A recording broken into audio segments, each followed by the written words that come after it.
Hello everybody, and welcome to VFX with Natron. Happy Memorial Day.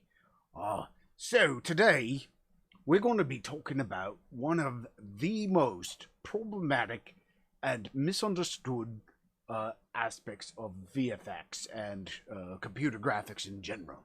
And it's the topic of alpha channels.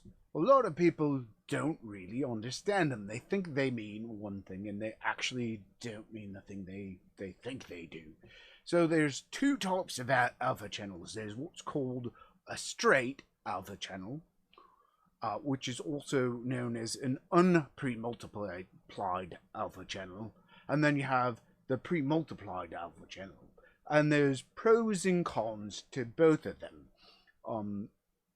The big thing though, the big takeaway, and I'm going to get this out right up front, the big takeaway is that a straight alpha channel is a non-destructive, or at least in theory, is a non-destructive alpha channel. And that will become apparent when we start actually showing them.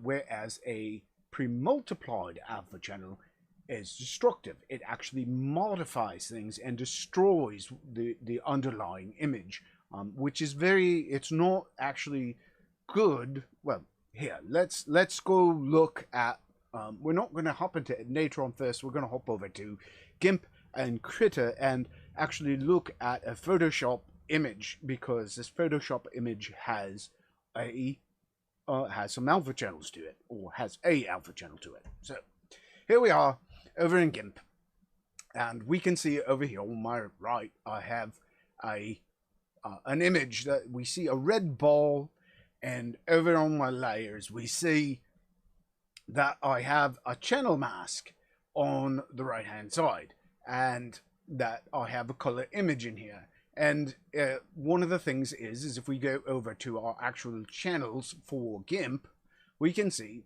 that there's these four channels here. We have red, green, blue, and alpha. Now, all alpha, this is a straight or an unpremultiplied alpha channel.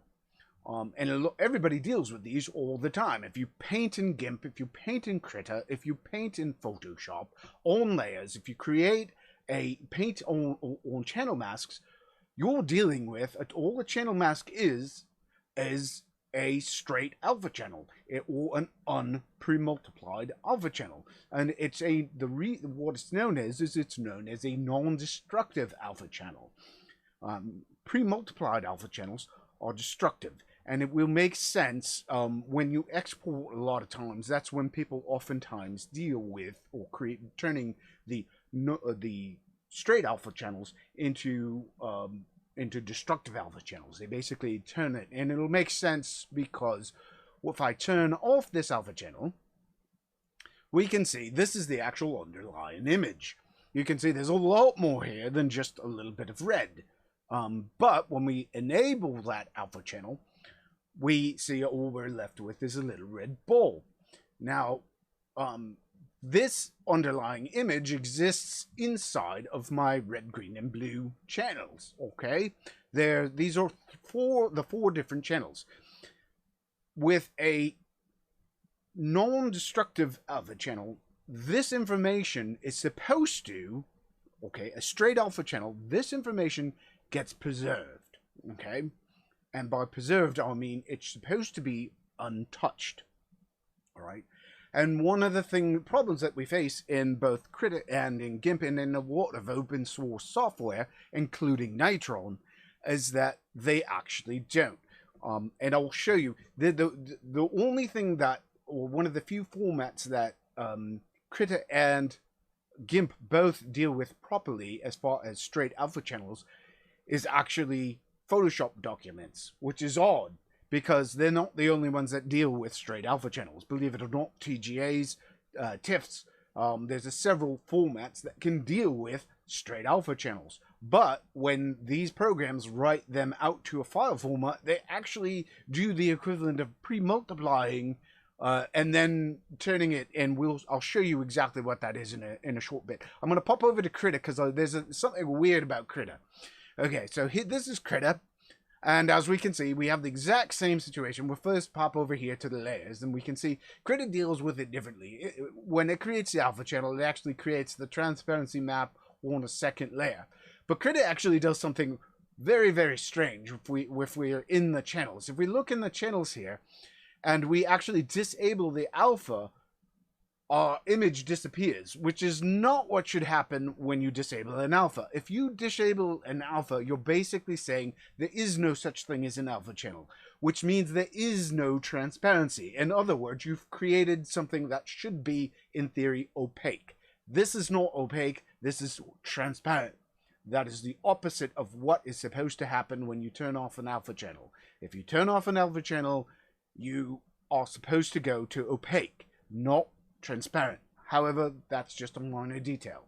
If we actually go back to the layers and we disable the layer itself, well, then we wind up with the correct result, and we wind up seeing what we were supposed to see in the first place. But, you know, we'll call that a glitchy witchy. I don't like the way that Critter handles that, but it's still doing it mostly right. All right, so let's pop over into Natron over here. I have a simple, I'll have this image brought up. Here is the same Photoshop document brought into Natron with a shuffle node below it. Why do we have a shuffle node? Well, because the only way we can enable or turn off channels on a node is with the shuffle node. This is how we gain access to it. So if I want to turn off my alpha channel, I have to take the alpha channel that pre-exists, whoops, or didn't want to select the blue channel. I want to set this to 1, which will be solid. Okay, that turns it to white, which is opaque. All right, and when I change it to opaque, we wind up with a solid black background. This is 100% wrong. This is not right in any way, shape, or form. And this is a problem. A lot of different programs do this. And this is not what we should be getting as a result. We should be getting, basically, an image that looks like, oh, let me find it. We should be getting an image that looks like this, right here. That's what we should be getting as a result. But we're not getting that as a result. And the reason is Natron is discarding it's not actually looking at or preserving that extra information. In fact, if we go into this, there's actually options in here for the file node, and you'll notice that by default, this defaults to, it says file premultiplication is unpremultiplied. Well, let's see if it's actually unpremultiplied. That's looking pretty premultiplied to me, because I'm seeing dark edges around the edge of that. If that were not premultiplied, that would be solid red. That would be sharp. I will show you if we take and we apply premult to this, because we actually have a node in Natron called a premultiplication node, or a straight alpha. So if we go on premultiply and apply that to it, it should have, why am I not getting the right thing? All right. That might not have done what I was expecting. Oh, you know what? It's because there is no alpha channel at that point. There we go. So, I had already moved it with the shuffle node. That's what happened there. So you can see if I disable this, we don't have, the alpha channel is perceived as premultiplied, even though it says here that the file coming in is unpremultiplied. Well, that's not right. That's saying, oh, it's supposed to output it. Okay, well, maybe it premultiplies it, so let's unpremultiply it here. There we go. Now, this should be, in theory, what this is, if it read the file correctly. This should look the exact same, but it's not. Natron is basically, once it gets to the edge of where the alpha channel is affecting the image, the premultiplied, or I should say, excuse me, the straight alpha channel image, it's basically disregarding all the extra data. It's saying that that information doesn't exist, and that is wrong. That's a wrong behavior. That is not the purpose of a non-premultiplied alpha channel, and that is not what's supposed to happen. And we can see from the results inside of Critter and inside of GIMP that that doesn't happen there. And the same thing happens in Photoshop as well. This basically means your channel masks that you would create inside of a Photoshop document become completely unusable inside or unmodifiable inside of Natron, unless you save it out separately or without those alpha channels, and we do it inside of Natron. So with that said, I don't want to dwell on the fact that it's doing it wrong, but this is a very common thing, and this isn't the only way. There's a whole slew of wrongness that goes along with this. The whole idea behind premultiplied versus non-premultiplied is that, or straight, is that a straight alpha channel basically does not modify the color channels in any way, shape, or form. The alpha channel remains separate, or separate entity. All right, and we can recreate this inside of Natron, and I'm gonna just pop over to something that I've already got this whole setup with all the kinds of examples of this, so that we don't have to reconstruct all this, and we can focus instead on what's going on and how we can fix it and so forth. So right here, right by default, we're going to zoom in here. I have our PSD image here. The viewer's looking at it, and as we can see, I've already got this set up so that it's unpremultiplied on both, and it should be giving us the result we expect, and it's not. And if we go over here and we look at our, this is a PNG image over here. Now PNG is actually a destructive format. It actually throws it away, because, and there's a reason that PNG does this. PNG was designed for the intention originally of being a web graphic with an alpha channel, and the assumption was that when you dealt with, because you were dealing with a still image with an alpha channel in it, so that you could have transparency around it, you didn't need, it wasn't at the time when it was created, the format was created, there was no such thing as PNG animation, even though that was added later on. So the problem, what they did is with the pre-multiplied things, and what they said is, we're going to leave it pre-multiplied because we can disregard all that extra color data, and it won't take up extra space on the format, shrinking our file size and making it more web usable, quicker to download, which was important for web graphics, which is why PNG works that way. But that being said, you can, or I have seen some programs that don't do that. It actually pre-multiplies the edges of it, and then it leaves the rest of the image intact. That's a willy-nilly, we're not going to go way into that, but we will might show some examples of that in a wee bit. So, of course, let's see. So, we're here. We're going to go over here. We're going to look at this. So this is the pre-multiplied PNG over here. We're looking at it. We can see it looks a lot like the Photoshop document, which was, the Photoshop document was acting incorrectly. This is acting correctly for PNG. But if we unpremultiply the PNG, we can see we have nothing left. Now, over here on the right, I've basically taken the same thing and I've recreated the equivalent of a non-premultiplied image over here on the right. What I did is I took two images. I took a PNG that is our original graphic, and then I took a second PNG that is our alpha channel, and then I used a shuffle node to merge the two into one image. And as you can see right now, we're looking at it and we're going, wait a minute, that doesn't look right. I'm not seeing our alpha. It's not cutting it out. And this leads to the reason that pre-multiplied alpha channels came into existence in the first place, which is the big conundrum with a straight alpha channel is that the alpha does not modify the RGB channels. Until you composite it over something, it doesn't have an effect. Right now, this is pure. This is the pure state. I can prove that this has the alpha channel because if I go to my alpha channel, there it is. I have my alpha channel, but it's not doing anything. It's just when I go back, it's as if it's opaque. which it actually is. In fact, Natron has an option to do opaqueness, which if we go back to our PNG and we switch this from, let's go back here just for a second and just set this to opaque mode, and it doesn't change anything about it. If we go over to our PSD and change it to opaque, it doesn't change anything.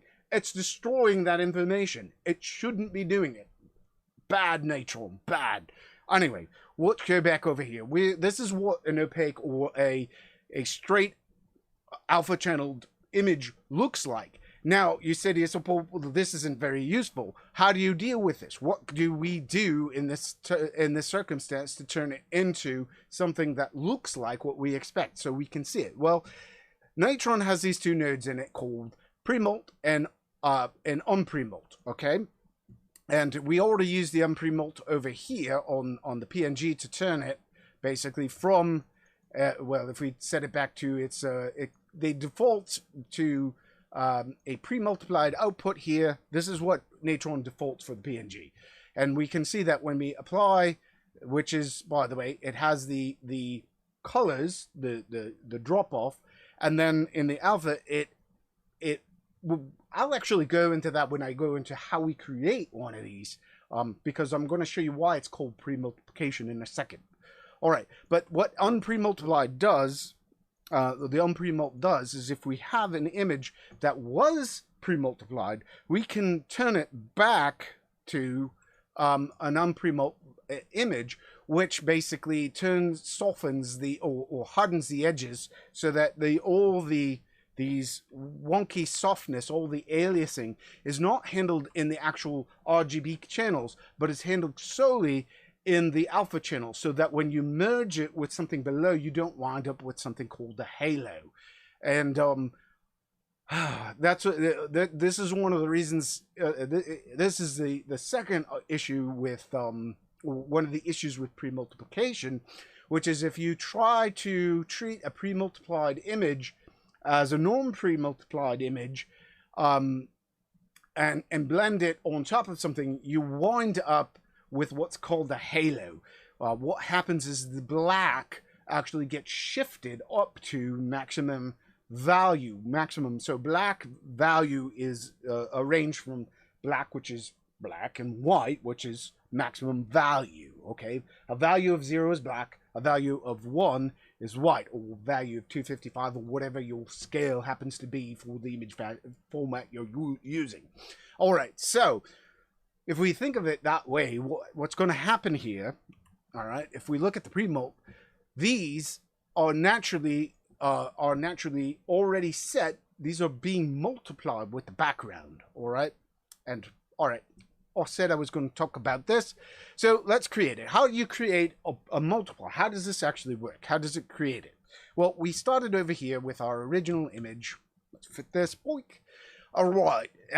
This is our original image over here, the read node. And this is our read for the alpha channel. And I'm going to take these two up here, and I'm going to bring them into this merge node over here. This is, by the way, everybody has seen me doing this, by the way. If you've ever seen me do almost all my past videos where I do text stuff, text manipulation, I almost entirely work on a black and white image, and a lot of people are like, why does he work with the text in white? Well, because I work from the concept of working with an alpha channel. This is where the concept of multiplication comes in. What I do is I start off with a white image. I do all my animation, whatever I'm doing, to this white dot or thing, because it's simple, or text, or what have you. And then I multiply my color information on top of it. So this is my color information. This is my alpha channel. And this is a merge node where I'm multiplying on top of it the other over it, and lo and behold, I wind up with a pre-multiplied end result. And the pro to this is that we see what our alpha channel is doing. We see a result that gives us something that we expect. And for a lot of people, this is a more desirable result. And one of the reasons it became popular is because when you're dealing with people who are drawing things like trees, or complicated shapes, they want to draw in all these fancy shapes, and if you're drawing just solid color, if your leaf has no shape, it's just a green blob, you don't have anything. So you'll notice that the name of this was fitting a square peg into a round hole, and that's exactly what we've done here. We have taken our square or straight alpha channel is basically taking a square peg or square color here, and we're applying we're putting it into a round hole to preserve it. So you're saying is, well, what's the big deal? Why don't we always stick with pre-multiplied alpha channels? There's no big deal, right? Well, if all we were doing is leaving the image static and all we wanted was a red ball, well, sure, there's no problem with that at all. All right, we created the multiply here. By the way, I want to also point out that this is how we multiply it. What you do to unmultiply it, just so you know how to convert it back from this, what it's done is it's applied the alpha channel to the thing. It's masked out all the color channels. So it multiplied black against whatever color. 0 against any color is going to result in 0. And 0 in some shade of gray from between black and white is going to result in that level of aliasing or transparency to black into that color or against that color. So what's happened is the red multiplied against the white here. We can see these gray colors. It multiplied. Let's say that's, I'm not going to measure this out. Actually, I think we can view it. Maybe. It says it's 2.22. So that's roughly visually, that's about 50% gray. Even though it's because we're dealing with linear space, color space. So it's taking in roughly 50% gray, and it multiplies it against our color information, and we wind up with a red that's approximately 50% between the red and the black. All right. So to reverse this, what we do is we take this alpha channel that we have, we pull it in, and then we divide it against our pre-multiplied image. And we can see here what I did here. All I did here, just so you understand what the difference between these two. So here's our pre-multiplied color channels, but there's no alpha in this at this point. We have not merged it with our alpha channel. All right. So what I need to do with this to get the final actual alpha result is I have to take my original alpha here, or my image I'm using as an alpha, and I have to merge it using a shuffle node right down here with the other. And what I've done with this shuffle node is I took the A channel. Well, let me pull that up. I didn't pull up.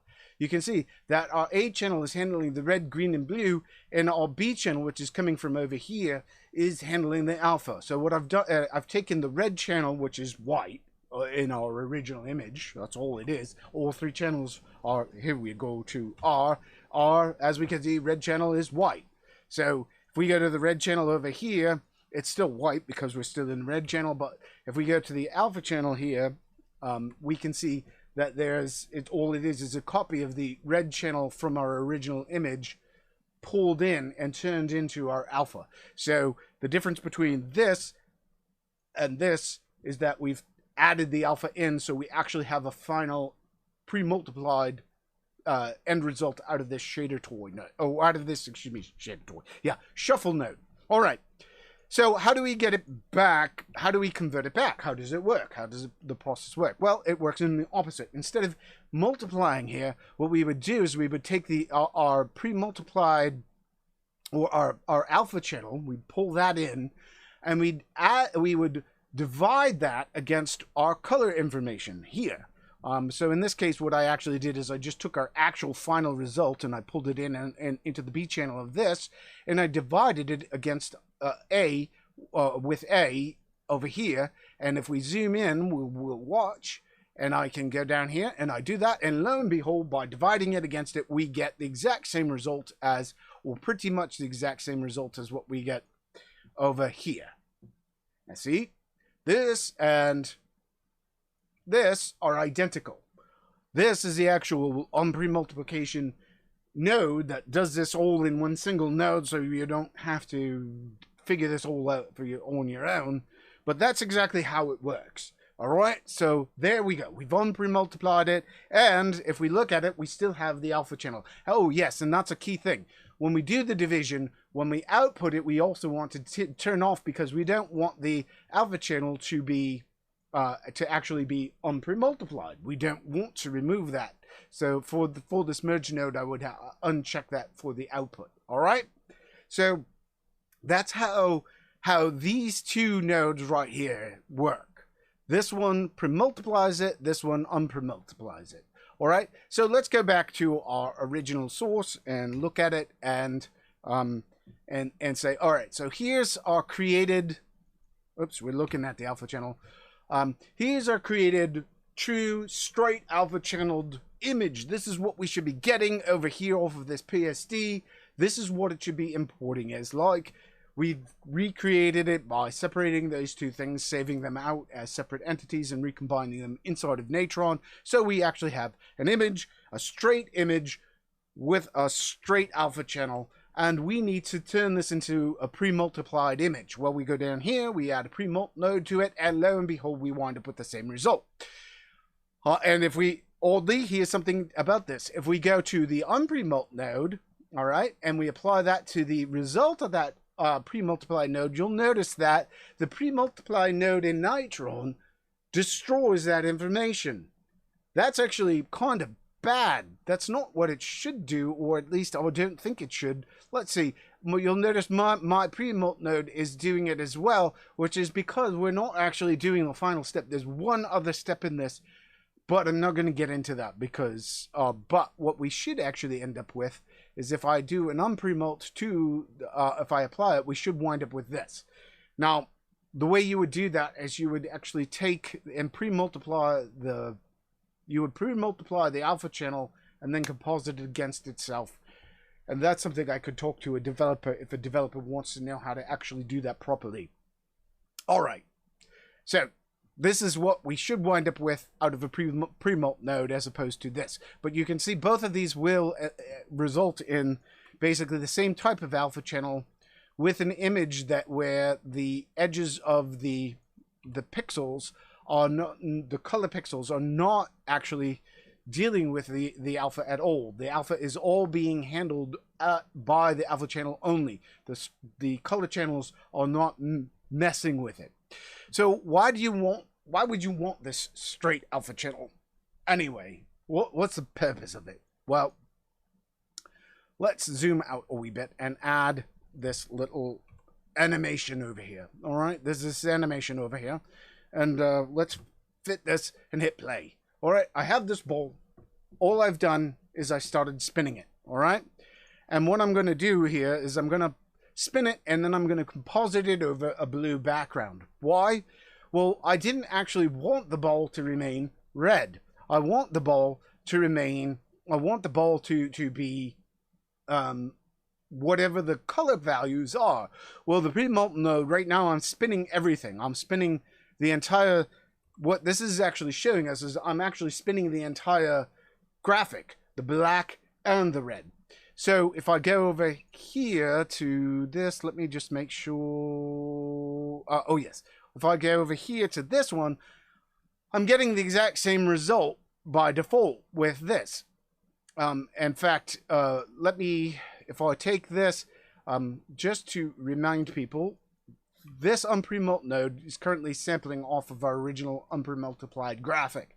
So if I actually pipe our graphic into this as opposed to the premultiplied, which is this, okay, if we take the premultiplied and we start spinning it, we wind up with this. But if we take the unpremultiplied and start spinning it, what we wind up with is this, okay? So now I'm actually spinning the graphic, all right? And if I spin this graphic and I feed this graphic into into a merge node with an unpremultiplied, what we're doing is we're spinning the graphic, okay, normally, and when we do it over here, we still wind up with the same result, okay? we'll wind up with the same result here, even though if we look over here, we're spinning the entire graphic. Why is that? Because, well, we're seeing that the red is moving with the alpha channel. All right, I'm moving the alpha channel. If we look at this, the alpha channel is moving. Well, it's moving in conjunction with the red. What I want to do is actually separate the color information so that it remains stationary while the alpha channel rotates around. So what I've done here is I've taken it, and instead I'm going to feed this, the stationary graphic, into my merge node, okay? But we're going to keep the alpha channel coming through down here into the mask, okay? This is our this is our rotating image with the alpha channel. It's going into the input of the mask over here, and what we wind up with as a result is it rotates around, and we're using our mask from our unpremultiplied or our straight alpha channel. We're just animating the mask alone. And what has this done? This has made it so we can actually reveal hidden bits of our color image. Those bits become visible. So we can do things with this. We can animate this. Well, what happens if we do the same thing? You can see over here, I've done the same thing over here with the original other one. Well, if we go to this if we go over to this merge node over here, instead of this merge node here, which is, let's just zoom in here. This merge node, what we've done is we're looking at our straight image with our rotating alpha channel right here, okay? And we've taken the alpha channel and we're piping the alpha channel into the merge. The straight image is going into the A, which is above our blue background, which is this constant here. It feeds into the background. This is getting composited above with our alpha channel rotating around. We wind up with this, okay? When we're dealing with the pre-multiplied version of this, we're taking our static image, okay, our rotating alpha channel, compositing it over the blue, and we wind up, and this is the reason that we don't want to, that pre-multiplied alpha channels don't work in this situation. The pre-multiplied alpha channel, as soon as we station or make the color information stationary, we lose the ability to rotate it to a degree. This is not entirely true.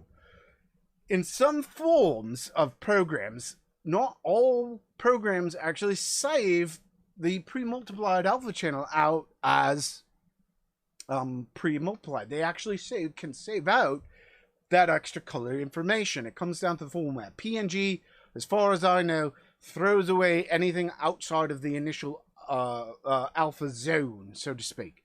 But we can create, if we over here, what I've done is I've taken my alpha channel, I've taken let me show here.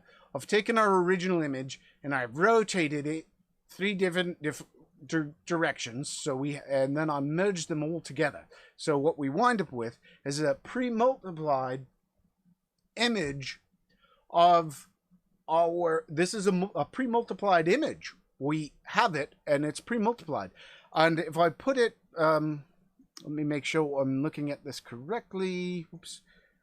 If I look at it over here, what I've done is I've pre-multiplied it with our original image, and what we wind up with is circles. These are 3 different things. Now, in this example, let's think of these as more of, these are all pre-multiplied, by the way. These are not straight alpha. We can see because we have pre-multiplication. Well, oh, it's doing some wonkiness. That's because I did some icky rushiness in this, because it's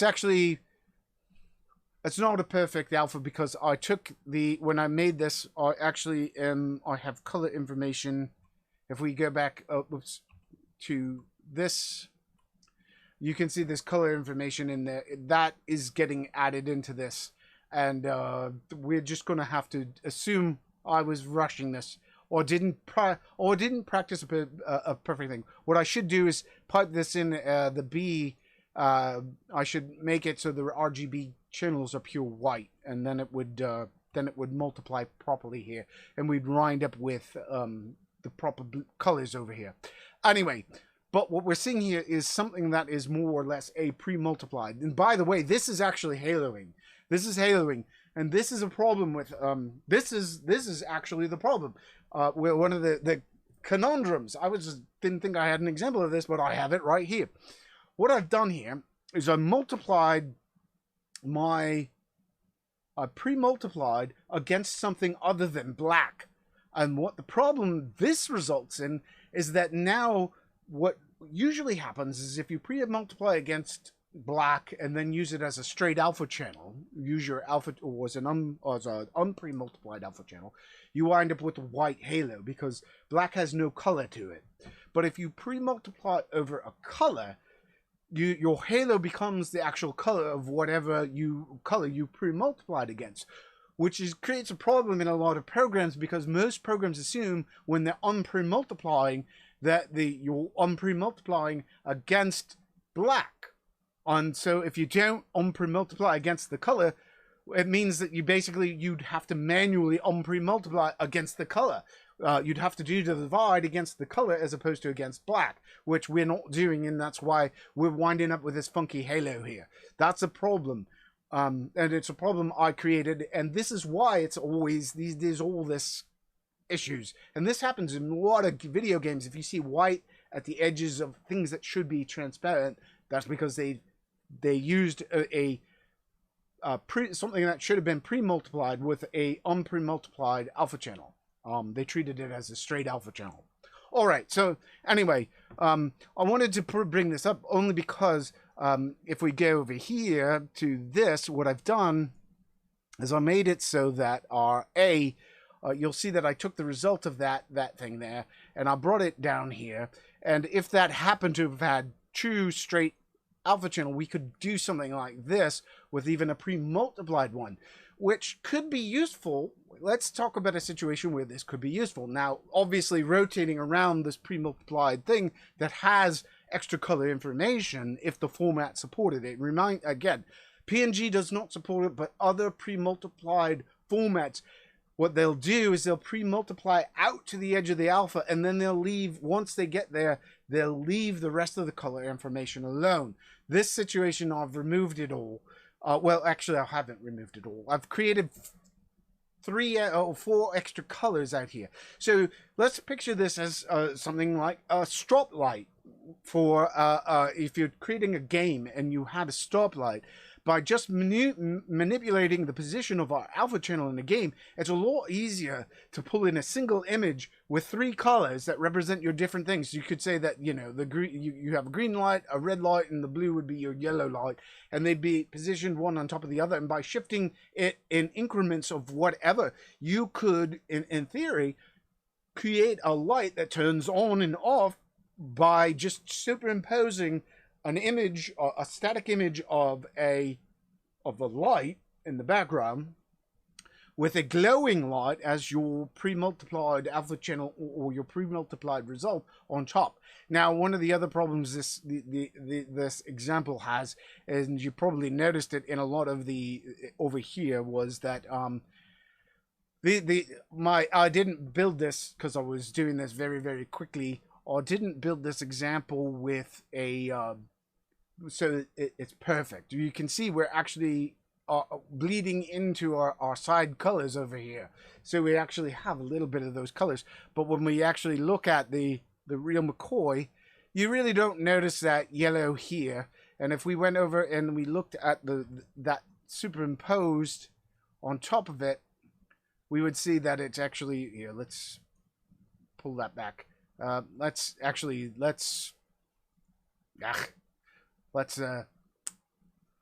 go here. Let's see. Let's stop this animation. Stop the animation. Go back to the first frame. Over here, where we look at this frame superimposed over it, this is so light and so close to whatever the background is. We really don't notice that these colors are really the wrong colors on that, and that I screwed up on my background on the beginning. Anyway, I've dwelled on this. If people want to, I hope this is believe it or not, this is something that people screw up on all the time. It's a really complex yet simple subject. The concept is, and the simplest thing to remember is that that a pre-multiplied alpha channel is a destructive format. Why? Because you're modifying your color channels to work with the alpha channel. And the way and you actually, believe it or not, you actually wind up with less transparent colors overall, because you're actually having the amount. You only wind up with half of your transparent values because you've already dimmed it by 50%. But anyway, that's when you're dealing with anti-aliasing and stuff, it gets wonky and weird, and there's all this math and stuff. Anyhow, pre-multiplied versus straight alpha channel. The straight alpha channel, obviously, the problem is that we don't get to see the alpha channel by default until we pre-multiply it, and then once we pre-multiply it, or we actually use it in some form where it actually is animated or composited against something, that's when we actually see the result of an unpremultiplied alpha channel.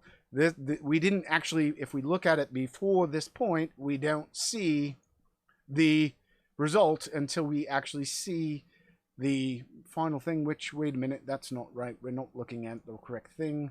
There we go. Or even here, we can do this, or here. Nope. We're gonna, here we're taking it. Actually, let's take this off. Let's take the mask off. Aha. Here, we didn't use the alpha channel. What we said is we're not feeding the mask in with a pre-multiplied, because the pre-multiplied doesn't by default have the mask doesn't get calculated in. It isn't being used. To work with that, we actually have to feed the mask value in with it for it to actually function. And actually, I think we're actually getting there's our white halo. Oh my goodness, I've got oh, that's so satisfying to see it. All right. So, yeah, there we go. So what's happening here is probably the shuffle node. Yes, the shuffle node is unpremultiply it. Let's see if it actually works. This actually does not seem to work on the shuffle node. That is bad. Let's see if we go up to here, if it fixes it. No, it's still... That's closer to correct, but still... Well... That may be correct. Anyway, we're getting into tricky willy-nilly. That's the white halo that I was talking about. That's actually an improperly handled alpha channel. Yes, boy, it's tricky stuff. And this is Natron's doing all kinds of weird stuff because it's not handling it at multiple levels. It's going through and it's doing it repetitively. Oh, that gets into really weird, wonky stuff. All right, let's... That's disappointing to see. Why am I feel like I'm doing something wrong here. One second. No, it should be giving us a proper result there. No, it's giving us a proper result there. All right. Yeah, that's the correct result. We're getting properly pre-multiplied. So if we go back to frame 0... That's very weird. Why is on this frame we're getting the wrong result? Okay. Natron is screwing up on the very first frame of this. It's actually treating it wrong. Here we go. This is a problem when you don't deal with it properly. Natron is actually incorrectly rendering this on the very first frame. It's not treating it as a pre-multiplied alpha channel, or as a straight alpha channel. It's actually unpremultiplying it. That's wrong. That's creating an error, and we can see because when we go to frame 2, it's fixed it. It's doing the correct thing. There we go. Problems with this. This is why I say this is a complicated thing that people constantly screw up, including programmers. Programmers screw this up all the time. It happens in video games. It happens in everything. It's not a hard concept to really think about if you think about it. Anyway, don't want to carry this on. We've gone very, very long. All I've got to say to this is Natron, I'm super duper disappointed. What do I do when I'm disappointed with Natron? Well,